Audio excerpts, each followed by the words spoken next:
The theme of the event was Making Recycling of Packaging Waste and Profitable Business for SMEs, and the event was held on the 26th of March at the Institute of Ecology of Industrial Areas, a research institute acting under the Ministry of Environment in Katowice, Poland. The event started with an institutional welcome from the director of the IETU, Jan Sronek, and a workshop introduction by the representative of the Polish Waste Management and Recycling Cluster, Johanna Kulczyka. Sinead Murphy from GRAP, a member of the EREK Consortium project team, presented the European Resource Efficiency Knowledge Center, EREK, highlighting the benefits and tools to achieve SMEs' resource efficiency potential.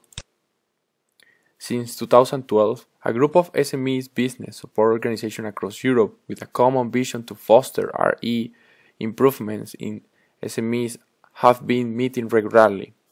They wanted to create a Pan-American network of highly motivated business support organizations who wanted to stay tuned, gain knowledge, share their expertise, and promote research efficiency in the regions and sectors. This network became the EREK Center in 2016.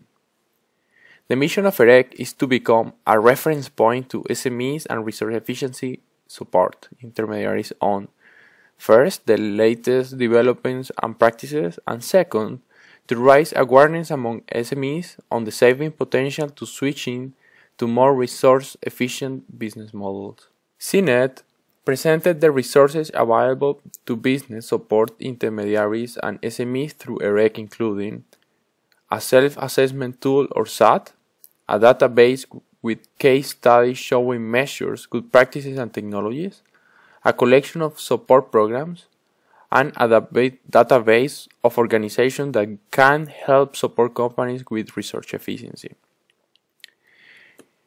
This link will provide some information or illustration about resources available on the web page.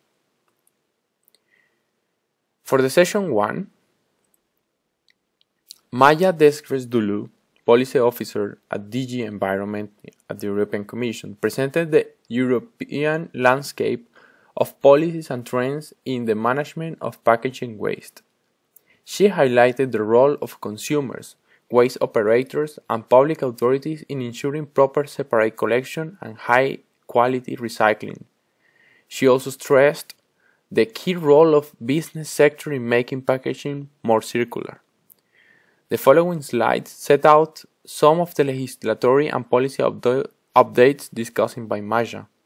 New calculation rules for the calculation, verification and reporting of data of the calculation of recycling targets for 2025 to 2030, amended by the Directive 94/62. New obligation to put in place extended producer responsibility schemes by 2024 for all packaging. Directive on the reduction of the impact of certain plastic products on the environment imminent.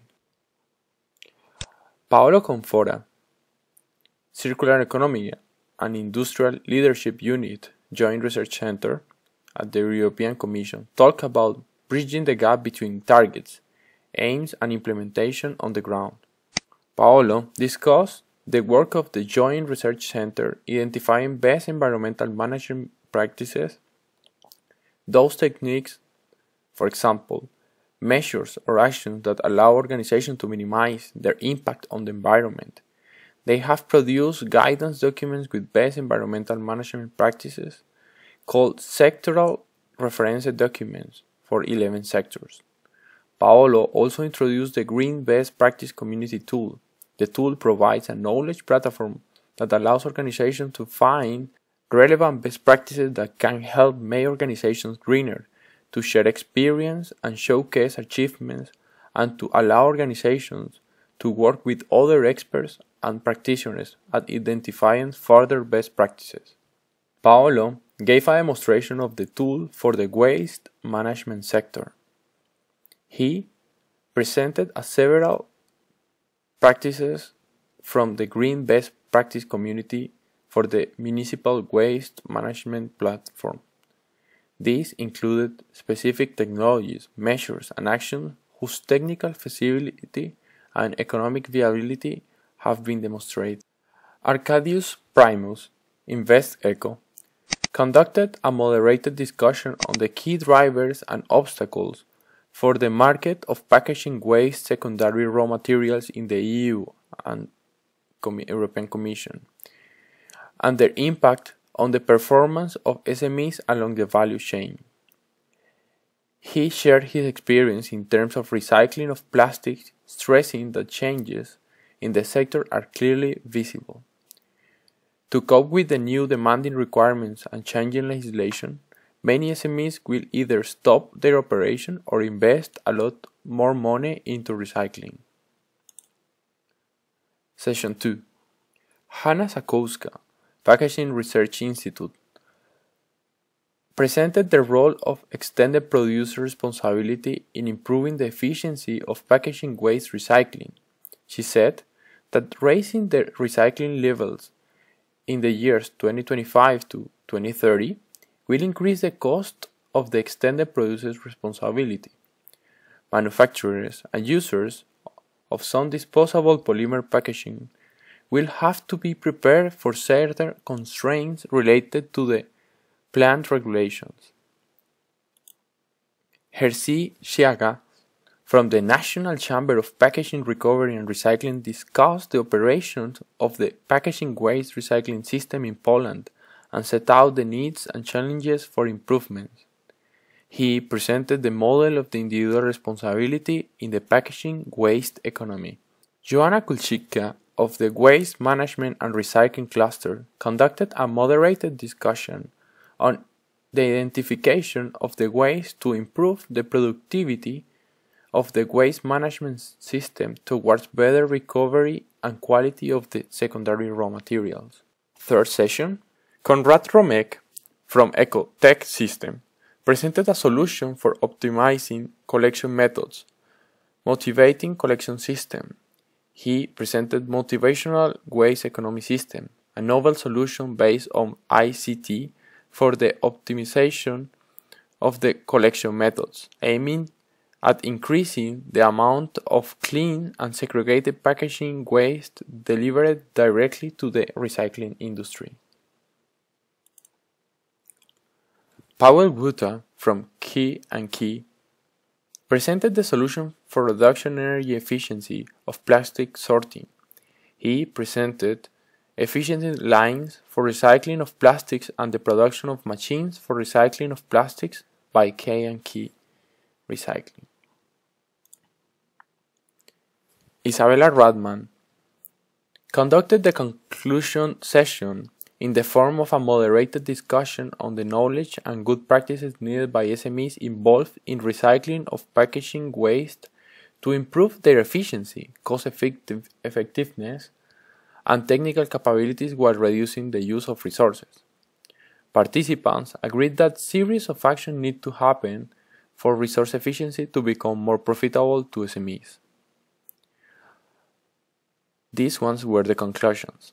First, an effective EPR scheme is needed to increase the amount of recycling packaging waste to 70% by 2030.